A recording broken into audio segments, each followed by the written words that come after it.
నమస్తే, నేను మీ సతీష్. విశాఖను పరిపాలనా రాజధానిగా చేస్తాను. జూలై నుంచి అక్కడి నుంచే పరిపాలన కొనసాగిస్తాను. ఇదిగో రేపు దసరా నుంచి అక్కడే పరిపాలన కొనసాగబోతా ఉంది. దీపావళి నుంచి కొనసాగిస్తాను. ఇంకేముంది, డిసెంబర్లో మీ బిడ్డ అక్కడికే కాపురాన్ని మా మకాన్ని మార్చేస్తున్నాడు. ఇక డిసెంబర్ నుంచి అక్కడే పరిపాలన కొనసాగబోతుంది. ఈ రకంగా జగన్మోహన్ రెడ్డి ఇప్పటి వరకు కూడా అనేక ప్రచారాలు చేసుకుంటూ వచ్చారు. అలాగే మరి ఏదైతే పర్యాటక శాఖ పేరు చెప్పుకుని ఆ ముసుగులోన తనకి అంటే ముఖ్యమంత్రి క్యాంపు కార్యాలయాన్ని కోసమని ప్రజాధనాన్ని దాదాపు 198 కోట్ల వ్యయంతో ప్రారంభమై 450 కోట్ల రూపాయలు ఖర్చు చేసి ఒక విలాసవంతమైనటువంటి భవనాన్ని అయితే కూడా నిర్మించుకున్నారు. మరి దానికి సంబంధించి పర్యావరణాన్ని నిబంధనలు ఉల్లంఘించారని హైకోర్టు నుంచి సుప్రీంకోర్టు వరకు అనేక కేసులు ఉన్నా కూడా తన మొండి వైఖరితో ఒంటెత్తు పోకళ్లతోటి ఈ రోజున మళ్ళీ ప్యాలెస్ ఏదైతే నిర్మించుకున్నారో ఆ ప్యాలెస్ని ప్రారంభోత్సవం కూడా గుట్టు చప్పుడు కాకుండా చేయించేసినటువంటి పరిస్థితి ఆంధ్రప్రదేశ్లో ఉంది. ఋషికొండపైన నిర్మించినటువంటి ప్యాలెస్, మరి అంత విలాసవంతంగా నిర్మించుకున్నటువంటి ప్యాలెస్ ప్రారంభోత్సవానికి వెళ్ళడానికి జగన్మోహన్ రెడ్డి మొహం చాటేశారు. మరి ఆంధ్రప్రదేశ్లో ఈ రకమైనటువంటి పరిణామాల్ని ఎలా అర్థం చేసుకోవచ్చు? ఇదే ఈ రోజున ప్రైమ్ టైం డిబేట్లో మనం చర్చించబోయేటువంటి అంశం. మనతో చర్చలో పాల్గొంటూ ఉన్నారు సీనియర్ జర్నలిస్ట్ డివిఎస్ గారు, అలాగే సీనియర్ జర్నలిస్ట్ సత్యమూర్తి గారు. సార్ నమస్కారం. సార్, ముఖ్యంగా ఏదైతే ఋషికొండ పైన నిబంధనలను ఉల్లంఘించారు, కేసులు ఉన్నాయి, అయినా కూడా ఈ రోజున ఆ ప్రారంభోత్సవాన్ని చేయడం, అందులోనూ 198 కోట్ల వ్యయంతో ప్రారంభమై 450 కోట్ల రూపాయలు వ్యయం, ఆ అంచనాలు 450 కోట్లకు చేరినాయి. మరి ఇవాళ ప్రారంభించినటువంటి తీరు ఏం చెప్తారు దీని మీద, మీ కామెంట్స్? ఋషికొండ అనేది ఒక స్కామ్. ఇప్పుడు అక్కడ కడుతున్నటువంటి ఆ కట్టుబడి, ఆ ప్యాలెస్, ఇదంతా కూడా ఏంటంటే ఏ విధంగా అక్కడ 500-600 కోట్లు ఎందుకు అయింది అంత ఖర్చు? మీరు చెప్పారు ఏమని, 190 కోట్లు ఏమో ప్రారంభించి 198 కోట్లు. ఇప్పుడు అందులో ఎంత భూమిలో కట్టారు, కోర్టుకి ఏం చెప్పారు? ఋషికొండ ఇవాళ అక్కడ కట్టినటువంటి జగన్మోహన్ రెడ్డి ప్యాలెస్, అది ఏ పర్పస్ కోసం కట్టారు? టూరిజం శాఖ దాన్ని వినియోగిస్తుందా? సీఎం ఆఫీస్ అందులో పెడతారా? ఒకవైపు ఏమో కోర్టుల తీర్పులు, మరోవైపు ఏమో గ్రీన్ ట్రిబ్యునల్, సిఆర్జెడ్, ఆ తర్వాత Visakha metro, regional development authority, VMRDA, వీటన్నిటినీ కూడా తోసిరాజని. ఎంత విధ్వంసం! అది మనం ఋషికొండ ఆ ప్యాలెస్ని కట్టుబడిగా చూడకూడదు, నిర్మాణంగా చూడకూడదు అనమాట. అదొక విధ్వంసం, అదొక కుంభకోణం, అదొక నిబంధనల ఉల్లంఘన. బేఖాతరు చేశారు. అంటే ఏంటి, అతనికి జగన్మోహన్ రెడ్డి ముఖ్యమంత్రికి హైకోర్టు తీర్పులంటే లెక్కలేదా? ఇప్పుడు 3 క్యాపిటల్స్ అనేది ఉంది, దాని మీద మరి ఈయన అక్కడ అమరావతిలోనే కంటిన్యూ చేయాలి. హైకోర్టు ఇచ్చినటువంటి జడ్జిమెంట్ ప్రకారం ఇవాళ విశాఖపట్నానికి వెళ్ళటానికి వీల్లేదు. విశాఖపట్నానికి వెళ్ళటానికి వీల్లేదు కాబట్టే ముఖ్యమంత్రి వెళ్ళలేదా ప్రారంభోత్సవానికి? ఆ మంత్రులతోనో ఎవరితోనో చేపిస్తున్నారు. ఏంటి, టూరిజం మినిస్టర్ రోజా, రజని, ఎవరైనా సరే ఇవాళ రేపొద్దున వీళ్ళే దోషులుగా నిలబడాలి, వీళ్ళే బోనెక్కాలి. అంటే రేపు జైలుకి వెళ్ళబోయేది రోజా, రజనీనా?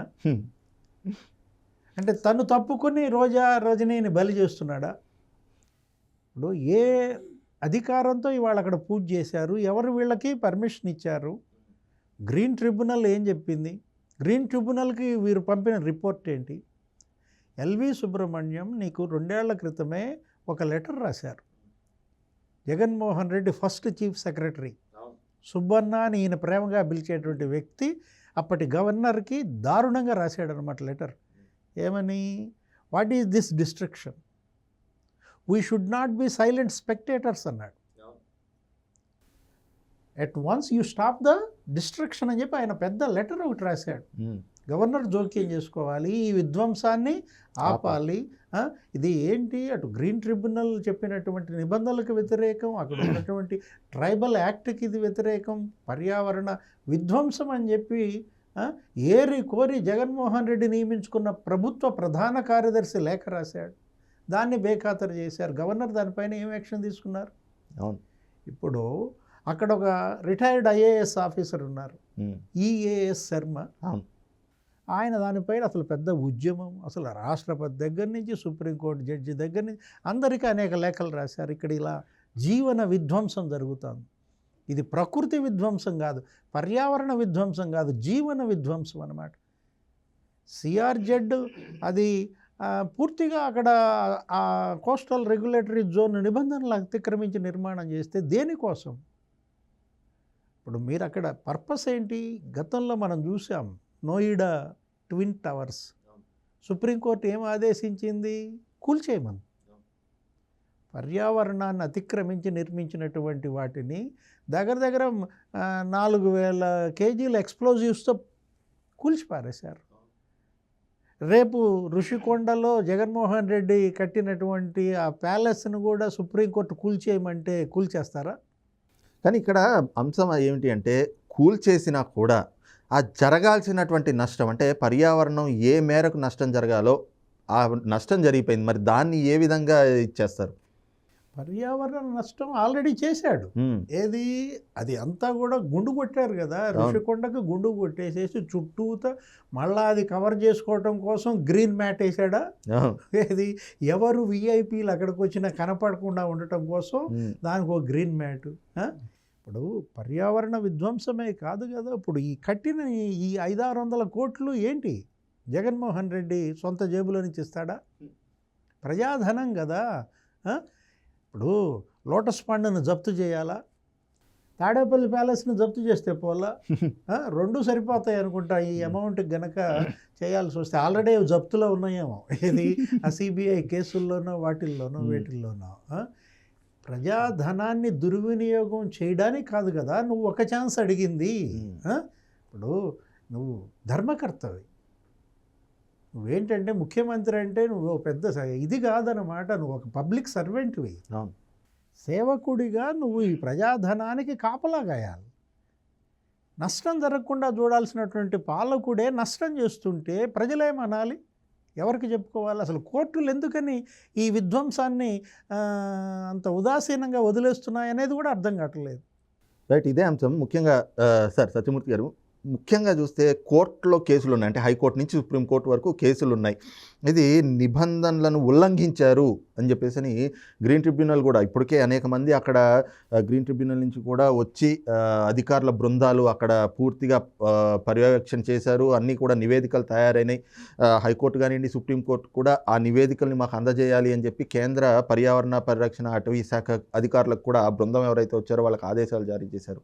అయినా కూడా మొండి పట్టుతోటి ఈ విధంగా ప్రారంభోత్సవాలు చేసేయడం, దానికి అయినా ఈ రోజున ఆయన ముఖం చాటేయడం, ఆ ప్రారంభోత్సవానికి పోనీ అంత ప్యాలెస్ విలాసవంతంగా కట్టించుకుని ఆ ప్రారంభోత్సవానికి ముఖం చాటేయడాన్ని ఎలా చూడాలి అసలు? ఇది ఋషికొండ అనేది అదేదో మామూలు కొండ కాదండి.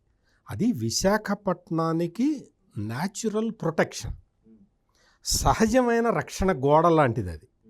అందుకని ఏంటంటే అక్కడ ఋషికొండ మీద నుంచి చూస్తే అదొక మంచి వ్యూ పాయింట్, సముద్రము, బీచ్ ఇవన్నీ కనపడుతూ ఉంటాయి అన్నమాట. అటువంటి మంచి ప్లేసులో అక్కడ టూరిజం గెస్ట్ హౌస్ ఒకటి ఉండేది. అది 9 కోట్ల రూపాయలతోటి కడితే సంవత్సరానికి 12 కోట్ల రూపాయల ఆదాయం వచ్చేది ప్రభుత్వానికి. అది కట్టిన సంవత్సరం నుంచి 12 కోట్ల ఆదాయం వచ్చేదన్నమాట. అటువంటి ప్లేస్ని జగన్మోహన్ రెడ్డి సెలెక్ట్ చేసుకొని అక్కడ ఒక అసలు పెద్ద రాజభవంతి అది. రాజులు కూడా అటువంటి ప్యాలెస్ కట్టుకోలేరు.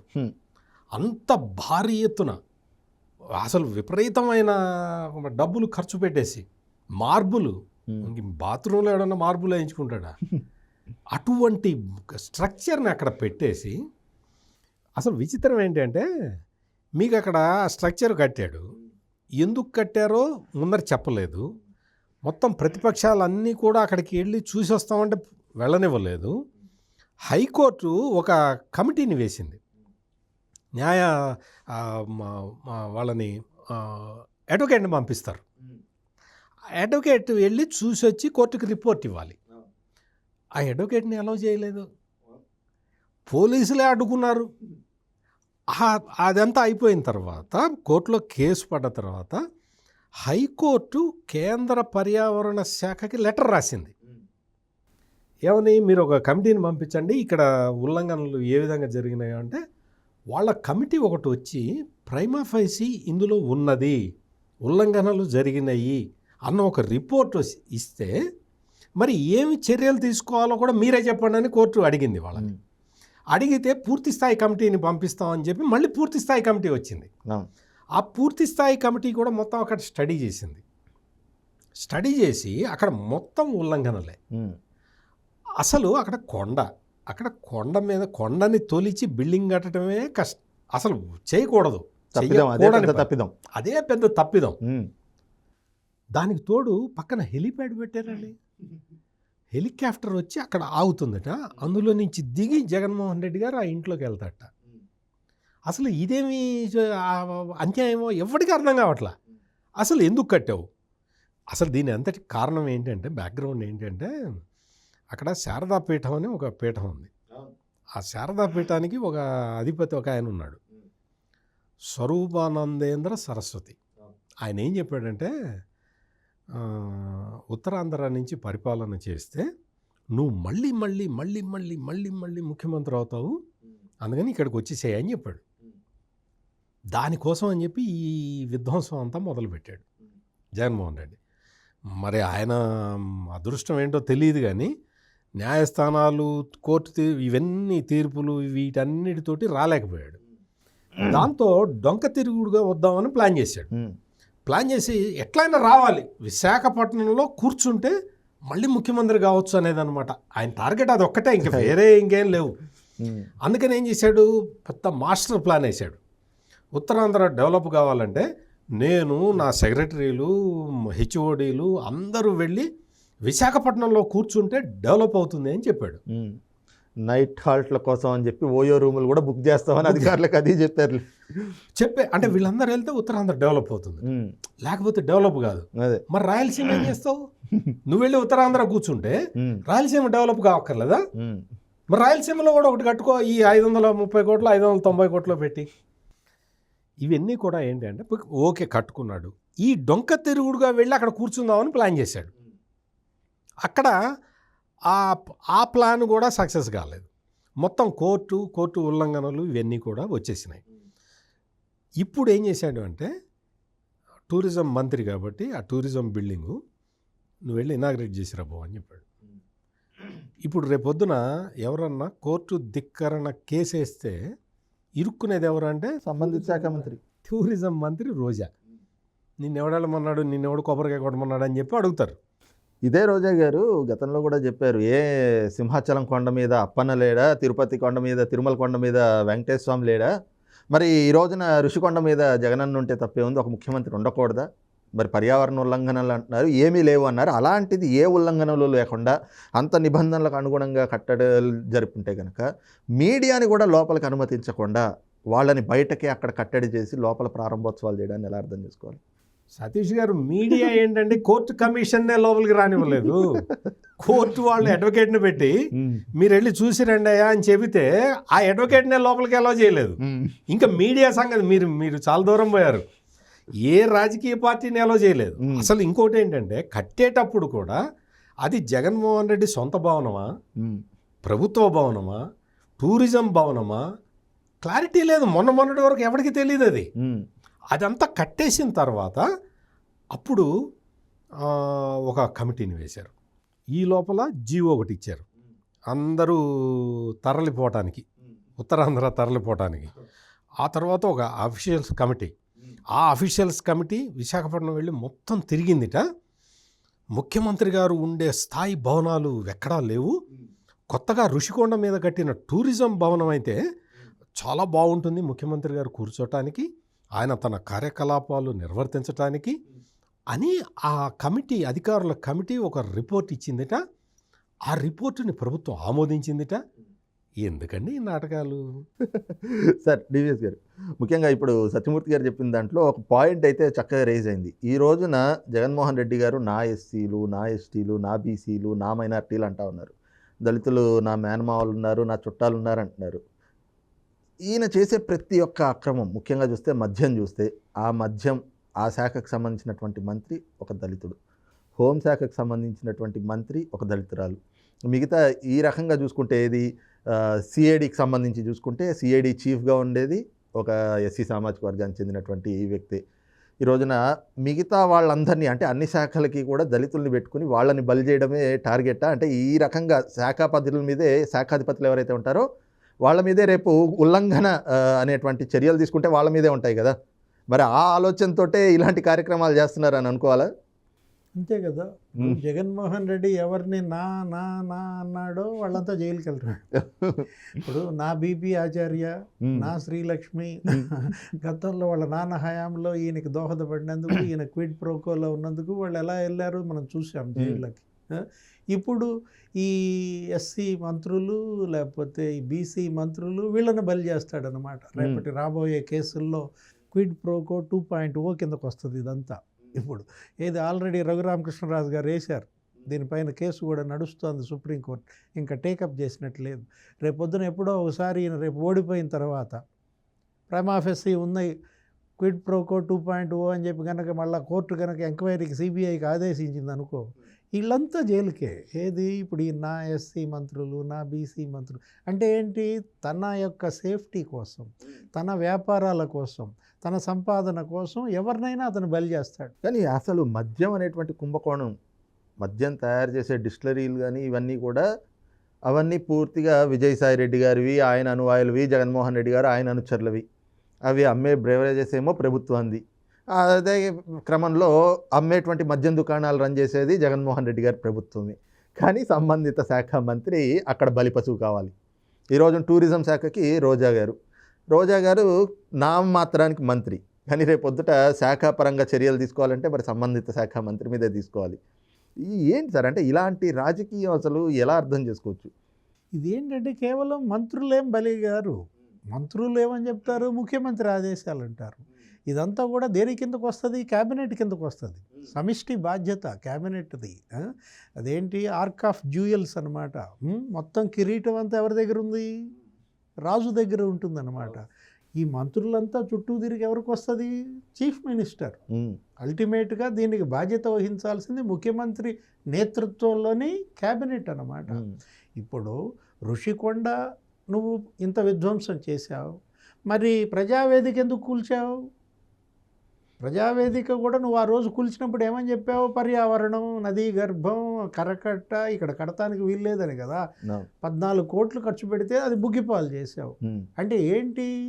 ప్రజాధనాన్ని ఏ విధంగా ఇతను బుగ్గిపాలు చేస్తున్నాడు అనే దానికే ఉదాహరణ. మనం ప్రజావేదిక, ఋషికొండ.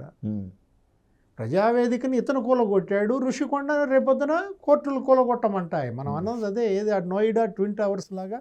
దీనికి ఎవరు బాధ్యత వహిస్తారు? ఉత్తరాంధ్ర మీద ఇతని ప్రేమ ఎటువంటి ప్రేమ? ఇక్కడ ఏంటి? జీవన విధ్వంసం జరిగింది ఈ 5 ఏళ్లలో. భూ విధ్వంసం, భూములన్నీ కూడా ఆక్రమించేశారు.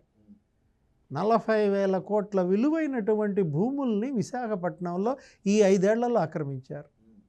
దశపల్లా భూములు 2,000 కోట్ల విలువైనవి. రాడిసన్ భూములు 1000 కోట్లు అన్నమాట. ఆశ్రమ భూములు, ఆ వెంకోజీ ఆశ్రమం ఆయన ఏదో కేసులో పెట్టి వాటి మీద కన్నేశారు. ఆర్మీ భూములు, దేవాలయ భూములు, ఒక భూమి అని కాదనమాట. వీళ్ళు అక్కడ మకాం వేసిందే దీనికోసం. ఉత్తరాంధ్రలో క్యాపిటల్ పెట్టుకోవాలన్న తలంపు చేసిందే అక్కడ భూములపైన కన్నేసి. విజయసాయి రెడ్డి అసలు ఎందుకు విశాఖలో మకాం వేశాడు?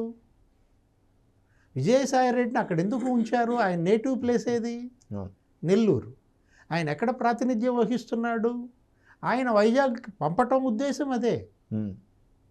అక్కడ వాటాల్లో తేడాలు వచ్చాయి. ఆయన ఏదో ఒక కొండ కావాలన్నాడు. విజయసాయిరెడ్డి కూతురుకి ఒక కొండ రాసిచ్చారు, ఏదో తర్లువాడ కొండ.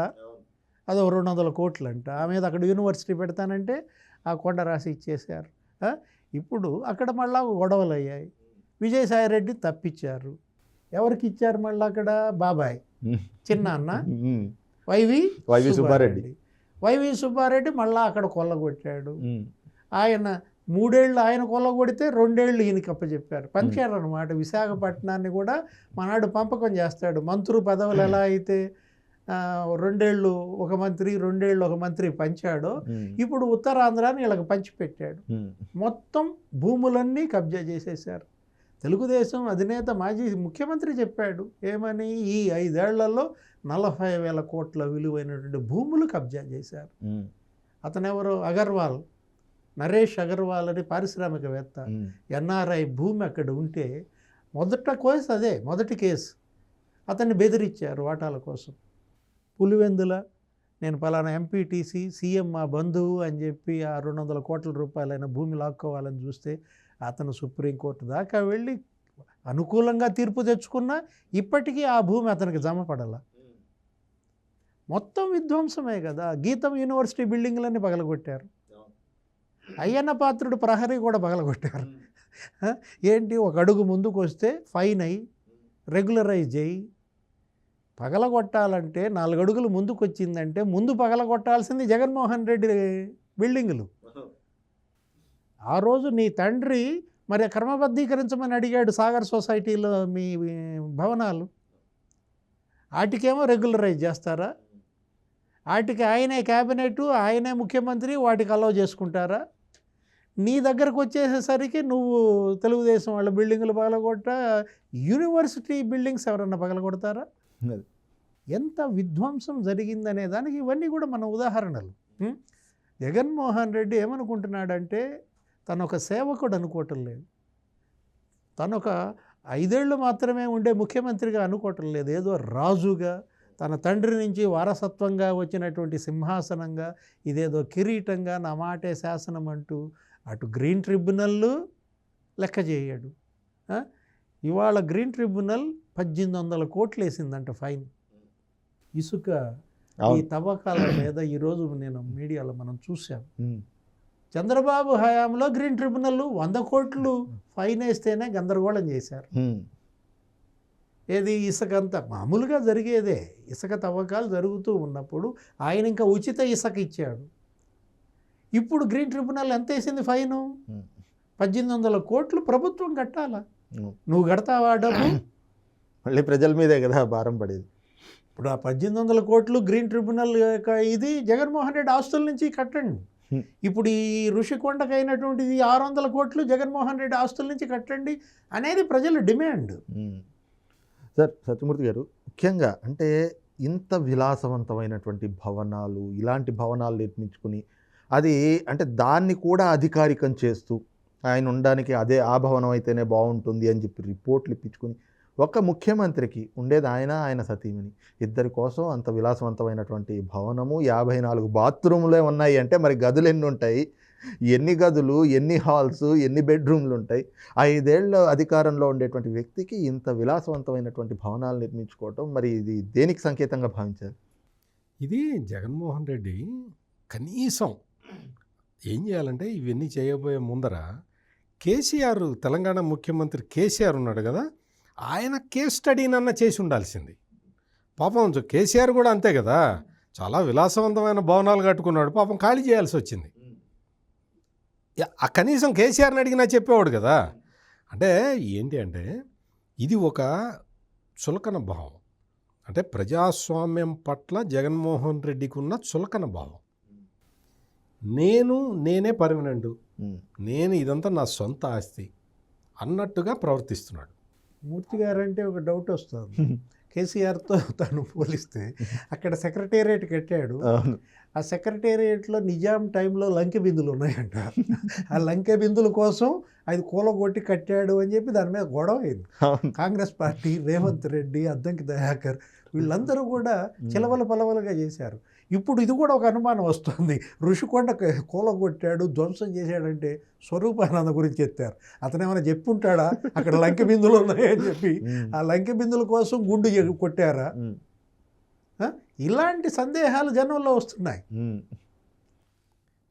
ఈ తరహాలో అంటే అతను ఏమనుకుంటున్నాడంటే ఇది ప్రజల డబ్బు, మనం ట్రస్టీలము అన్న భావన లేదు. నేను దీని మొత్తానికి నేను యజమానిని అన్న భావన ఆయనలో ఉన్నది. ఇది చాలా అత్యంత దురదృష్టకరం. ఇంకొక ఇప్పుడు ఈ ఋషికొండ మీద కట్టింది అన్ని విధ్వంసాలే.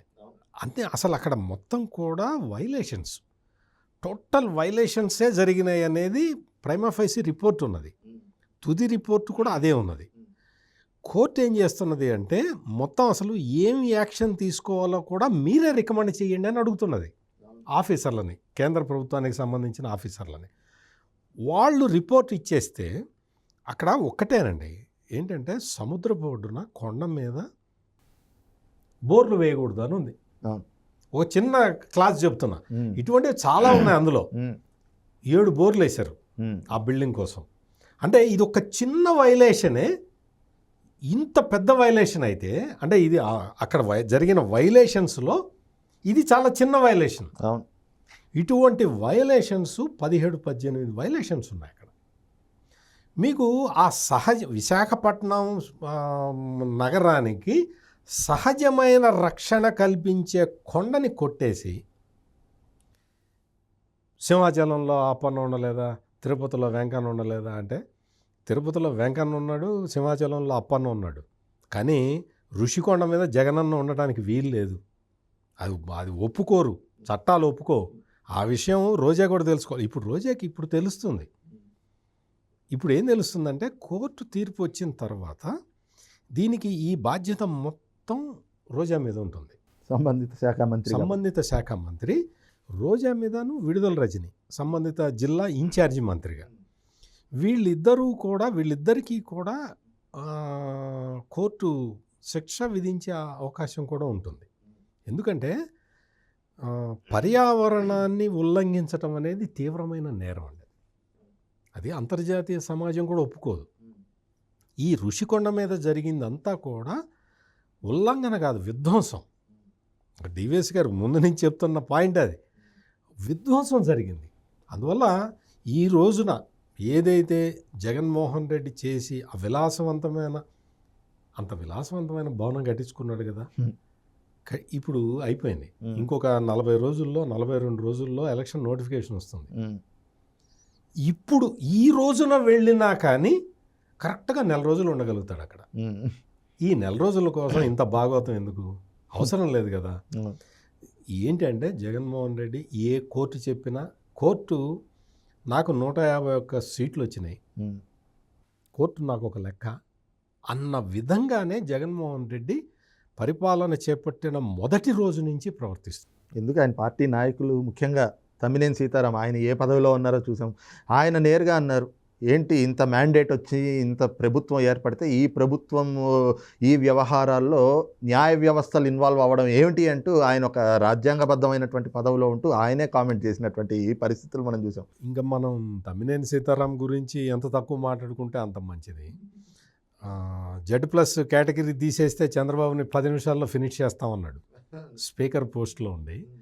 అందువల్ల ఇప్పుడు వీళ్ళందరూ కూడా ఏంటి అంటే ఇటువంటి వాళ్ళ వల్ల, అంటే తమ్మినేని సీతారాం లాంటి నాయకులు వచ్చి కూర్చొని పొద్దున్న లేచిన దగ్గర నుంచి జగన్మోహన్ రెడ్డి భజన చేయటం వల్ల ఈ జగన్మోహన్ రెడ్డి ఏమనుకుంటున్నాడంటే నేను మోనార్క్ని అనుకుంటున్నాడు. జగన్ మోనార్క్ కాదు. ఇంకా నీ 42 రోజులు అయిన తర్వాత నీ పరిస్థితి ఏంటో ప్రజలు తేల్చాలి. ఇటువంటి పరిస్థితుల్లో అంత విలాసవంతమైన ఇంకొక చిన్న పాయింట్ సతీష్ గారు, జగన్మోహన్ రెడ్డి దగ్గర ఈ భూకామందు లక్షణాలు చాలా ఉంటాయి. అంటే ల్యాండ్ లార్డ్ అంటారు అన్నమాట, పెత్తందారుడు. ఈ లక్షణాలు చాలా ఉన్నాయి. ఎట్లా చెప్తారు మీరు ఈ లక్షణాలు ఉన్నాయని అని మీరు అడగచ్చు. ఎక్కడికి వెళితే అక్కడ పెద్ద భవంతి కట్టేస్తాడు. ఇది భూకామందు లక్షణం.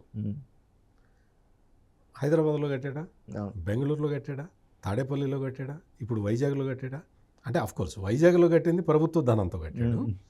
ఈ మిగిలినవన్నీ కూడా ఇంకెక్కడ ఉన్నాయో, రాజస్థాన్ అటువైపు ఉన్నాయో మనకు తెలియదు, కానీ 9 ముంబైలో కూడా ఉన్నాయి ఆయనకి, తర్వాత సిమ్లాలో ఉంది ఉన్నది. ఇవన్నీ కూడా చూస్తే ఏంటంటే ఇవన్నీ పెత్తందారుల లక్షణం. ఇప్పుడు తెలంగాణలో గడీలు అంటారు, దొరల గడీలు. అట్లా దొరల గడీల్లాగా ఈ పెత్తందారుడు ఏం చేస్తాడంటే పెద్ద పెద్ద భవనాలు కట్టేసి, ఇప్పుడు లోటస్ పాండ్లో అంత పెద్ద భవనం కట్టించుకున్నాడు. ఒక్క రోజన్నా నిద్రపోయాడా కనీసం అందులో? ఆ లోటస్ పాండ్ భవనంలో ఆ భవనం కట్టించినన్ని రోజులు కట్టించిన తర్వాత ఆయన జైల్లోనే ఉన్నాడు. 16 నెలల పాటు జైల్లో ఉండాల్సి వచ్చింది. అంటే ఎందుకు చెప్తున్నానంటే రాజుల సొమ్ము రాళ్లపాలు అని ఇదివరకు సామెత ఉండేది. జగన్మోహన్ రెడ్డి ఇంత తాపత్రయపడి ఇన్ని లక్షల కోట్లు ఖర్చు పెట్టి ఇన్ని విలాసవంతమైన భవనాలు కట్టుకొని ఏం చేసుకుంటాడు? ఇందాక మీరు అన్నారు భార్యాభర్త ఇద్దరే కదా ఉండేదని. అక్కడ అన్ని గదుల్లో రోజుకో గదిలో పడుకున్న సంవత్సరం కావాలి. ఇవన్నీ కూడా ప్రజాధనాన్ని దుర్వినియోగం చేయటం, పర్యావరణాన్ని విధ్వంసం చేయటం, మొత్తం కోర్టులు మొత్తుకుంటున్నా కూడా వినకుండా నేను మోనార్క్ని అన్నట్టు ప్రవర్తించే విధానం మార్చుకోకపోతే జగన్మోహన్ రెడ్డికి నిజంగా చెప్తున్నా కదా, అంతకు ముందరేదో అక్రమాస్తులు అవినీతి కేసుల మీద జైల్లో ఉండొచ్చాడు, కానీ ఈసారి ఇవన్నీ చాలా పెద్ద నేరాలు ఇవన్నీ కూడా. రైట్ సార్, డివిఎస్ గారు ఫైనల్ కన్క్లూజన్ చేసే ముందు, ఏదైతే ఇప్పుడు సత్యమూర్తి గారు అన్నట్టుగా అక్కడ న్యాచురల్ కెలామిటీస్ ఏవైతే వస్తూ ఉంటాయో, ఈ ప్రకృతి విపత్తులు, ఇలాంటి వాటి నుంచి సహజంగా రక్షించేటువంటి కొండ కింద ఋషికొండ ఇప్పుడు వరకు కూడా అందరూ అక్కడ ఉన్నటువంటి వాళ్ళు ఇచ్చేసింది. అలాంటి కొండపైన ఏ విధమైనటువంటి విధ్వంసం చేశారు అది చూసాం. మళ్ళీ ఎక్కడా కూడా అది భర్తీ చేయలేనటువంటి నష్టం అది. అలాంటి నష్టం చేసి ఇన్ని వందల కోట్ల రూపాయల ప్రజాధనాన్ని దుర్వినియోగం చేస్తూ ఆయన స్వలాభానికి ఆయన వాడుకున్నట్లుగా ఆ విలాసవంతమైనటువంటి భవనాన్ని కట్టించుకున్నారు. తద్వారా ఏదో ఆనందం పొందుదాం అనుకున్నారు. ఇంత చేసి ఆఖరి నిమిషంలో ప్రారంభోత్సవానికి ఆయన వెళ్ళలేదు. మరి ఇంట్లో పాలు పొంగించుకుంటుంటే ఎవరి ఇంట్లో పాలు పొంగించుకుంటారో వాళ్ళే వెళ్తారు. మరి ఈయన గృహప్రవేశానికి వెళ్ళకపోవడాన్ని ఎలా చూడాలి? ముఖం చాటేశాడు ఈయన. మరి రోజా గారితో ఓపెనింగ్ చేయించారు. దొంగ ముఖం నలుపు. ఎందుకంటే ముఖ్యమంత్రి తప్పులు చేశారు, తనకు తెలుసు, తను తప్పులు చేశాడనే తనకు తెలుసు. తను చేసినటువంటి తప్పులకు తను బలి కావడానికి అతను సిద్ధంగా ఉండడు. తప్పులు చేసి పక్కాడిని బలి చేస్తాడు. అదే కదా, బీపీ ఆచార్య జైలుకి వెళ్ళినా, శ్రీలక్ష్మి జైలుకి వెళ్ళినా, రేపొద్దున ఎవరైతే ఈ 5 ఏళ్లలో ఈ చట్టాలు ఉల్లంఘించి జగన్మోహన్ రెడ్డి చెప్పిన చోటల్లో సంతకాలు పెట్టారో, స్కాములకు పాల్పడ్డారో, వీటన్నిటిలో ఉన్నటువంటి ఐఏఎస్లు రేపు జైలుకి వెళ్తారు. ఇప్పుడు ఈ ప్రారంభోత్సవానికి ఈ పూజలు చేసినటువంటి మంత్రులు రోజా, రజని, వీళ్ళు ముందు వెళ్తారు. ఇప్పుడు ఇందాక నువ్వు అన్న ఒక మాట ఏంటి, తిరుపతి మీద, తిరుమల కొండ మీద వెంకన్న ఉన్నాడు, సింహాచలం కొండ మీద అప్పన్న ఉన్నాడు, శ్రీశైలం కొండ మీద ఆయన ఉన్నాడు, శివుడు ఉన్నాడు. దేవుడా ఇతనేమన్నా? కొండ మీద దేవుడు ఉంటాడు. కొండ మీద జగన్ దేవుడా? కొండ మీద ఉండటానికి జగన్మోహన్ రెడ్డి దేవుడా? అసలు ఇప్పటివరకు వీళ్ళ కళ్ళు ఎందుకు పోలా? దేవుడు కూడా ఈ మధ్య సైలెంట్ స్పెక్టేటర్ అయ్యాడు. సుబ్రహ్మణ్యం గారు అన్నట్టుగా గవర్నరే కాదు, సైలెంట్ స్పెక్టేటర్గా దేవుడు కూడా మారుతున్నాడా? వెంటనే వాళ్ళ కళ్ళు పోవాలా? ఏది దాన్ని కంపేర్ చేసినప్పుడు తిరుమల కొండ మీద దేవుడు ఉన్నాడు, అప్పన్న కొండ మీద దేవుడు ఉన్నాడు, మరి ఋషికొండ మీద జగన్ ఉంటే తప్పు ఏంటి అన్నప్పుడు వెంటనే అన్నాళ్ళ కళ్ళు పోవాలి, ఈ ఉన్నాడి కళ్ళు పోవాలా? ఆయన ఎందుకు సైలెంట్ స్పెక్టేటర్ అయ్యారు అర్థం కావటం లేదు. ఇప్పుడు అదే కాదు, కోర్టులు కూడా ఎందుకు సైలెంట్ స్పెక్టేటర్లుగా మిగిలారు? ఇవాళ వీటన్నిటికీ కూడా మూల్యం చెల్లించాల్సిందే. ఋషికొండ శాపానికి జగన్మోహన్ రెడ్డి బలికాక తప్పదన్నమాట. వైఎస్ఆర్ కాంగ్రెస్ పార్టీకి ఓటమి తప్పదు. ఏది ఈ 3 నాళ్ళ ముచ్చటకి ఎందుకు 500-600 కోట్లు అని అడిగారు. ఏది ఈయన ఉండేది 3 నాళ్ళు, ఇప్పటికీ వెళ్ళలేదు కదా. నువ్వు అన్నావు కదా, పాలు పొంగించడానికి కూడా వెళ్ళలేదేంటి మేడం భారతి గారును, మరి ఈ ఆమె కోసమే కట్టాడు అన్న దీంట్లో వాళ్ళిద్దరు ఎందుకు వెళ్ళలేదు పూజ చేయటానికి అన్న దీంట్లో లోటస్ పాండ్ కట్టాడు. ఏంటి దగ్గర 63,000 స్క్వేర్ ఫీటు ఏదో హెలికాప్టర్ ల్యాండ్ అవ్వచ్చు, దానిలోనే హోమ్ థియేటర్, చాలా డబుల్ బెడ్రూమ్లు, అది దగ్గర 70,000 కుటుంబాలు ఉండొచ్చంట. వాళ్ళ నాన్న కట్టిన ఇందిరమ్మ ఇళ్లతో పోలుస్తూ 28 ఎకరాల్లో అక్కడ ఉంటుంది. ఎక్కడ? బెంగళూరు యలహంక ప్యాలెస్. అక్కడ ఎన్ని రోజులు ఉన్నాడు ఈయన? అంటే ఏంటంటే పిచ్చ. జగన్మోహన్ రెడ్డికి ఇది ఒక పిచ్చ. ఏది? ఈ లగ్జరీ బిల్డింగ్ల పిచ్చ అన్నమాట. దీన్ని కూడా మనం ఎలా చూడాలి? ఇదొక వ్యసనమా? మనం మామూలుగా ఏంటి, తాగుబోతుంటాం, తిరుగుబోతుంటాం, దుర్వ్యసనాలు ఉంటాయి, పేకాడేవాడు ఉంటాడు, లేకపోతే ఇంకా గ్యాంబ్లింగ్, ఆల్రెడీ క్యాసినోలో తెచ్చాడు గుడివాడ నాని వీళ్ళంతా. ఈ వ్యసనాలు సరే, ఇతనుకున్న వ్యసనం ఏంటయ్యా అంటే ఈ లగ్జరీ బిల్డింగ్స్ వ్యసనం అన్నమాట. లేకపోతే ఏంటి, నువ్వే చెప్పావు కదా, ఏంటి ఇద్దరే కదా ఉండేది, పిల్లలు కూడా ఎక్కడ ఉంటారు? ఎక్కడ లండన్లో ఉంటారు. ఇప్పుడు కూతుళ్ళు ఇద్దరు అక్కడ ఉన్నారా? వీళ్ళుండే ఇద్దరికి తాడేపల్లిలో లంకంత ప్యాలెస్ అవసరమా? 2 ఎకరాల్లో 28 ఎకరాల్లో యలహంక ప్యాలెస్ అవసరం? ఆల్రెడీ ఎస్టేట్ ఉంది మీకు ఇడుపులపాయలో 1000 ఎకరాలు అది. ఇవి చాలదన్నట్టుగా నీ సొంత డబ్బు నువ్వేం చేసుకుంటే మాకెందుకు? ఇది ప్రజాధనం. ఏది ఇక్కడ ఋషికొండలో చేసింది. దీనికి రేపు పొద్దున రాబోయేది కూడా నువ్వే, దానికి ఎక్స్చెక్కర్ నువ్వే కట్టాలి. రేపు పొద్దున అది కనుక కూలేస్తే అవుతుంది కదా, బిల్డింగ్లో కనుక కూలగొట్టమని సుప్రీంకోర్టు కనుక ఆదేశిస్తే భవిష్యత్తులో ఈ డబ్బుని జగన్మోహన్ రెడ్డి జేబు నుంచి కట్టించాల్సిన బాధ్యత కేంద్ర ప్రభుత్వం మీద ఉంది. అసలు ఈ లంకె బిందుల గోల కూడా తేలాలి. ఏది ఋషికొండలో నిజంగా లంకె బిందులు దొరికాయా లేదా? దొరికిన లంకె బిందులు స్వామి స్వరూపానంద దగ్గరికి వెళ్ళాయా, తాడేపల్లి ప్యాలెస్కి వెళ్ళాయా? వీటన్నిటిపైన కూడా మరి బయటికి రావాల్సిన అవసరం ఉంది. రైట్, ఇది చూస్తున్నాం కదా. ముఖ్యంగా ఏదైతే తన విలాసాల కోసం, తన వ్యసనాల కోసం ఈ రోజున ప్రజాధనాన్ని కూడా దుర్వినియోగం చేస్తూ జగన్మోహన్ రెడ్డి ఈ రకంగా ప్రకృతిని కూడా, పర్యావరణాన్ని కూడా నాశనం చేస్తూ, నిబంధనలను ఉల్లంఘించేసి ఏదైతే ఈ రోజున ఋషికొండ పైన ఆ భవంతిని నిర్మించారో, మరి ముఖం చెల్లలేదనే ఈరోజు ఆయన ముఖం చాటేసినట్లుగా అయితే కనిపిస్తోంది. కానీ ఖచ్చితంగా రాబోయేటువంటి రోజుల్లో దీనికి మూల్యం చెల్లించుకోక తప్పదు అన్నటువంటి పరిస్థితులే కనిపిస్తున్నాయి అన్నటువంటి భావన కూడా సీనియర్ జర్నలిస్ట్ సత్యమూర్తి గారు, అలాగే సీనియర్ జర్నలిస్ట్ డివిఎస్ గారు కూడా వ్యక్తం చేస్తున్నటువంటి పరిస్థితి. Thank you.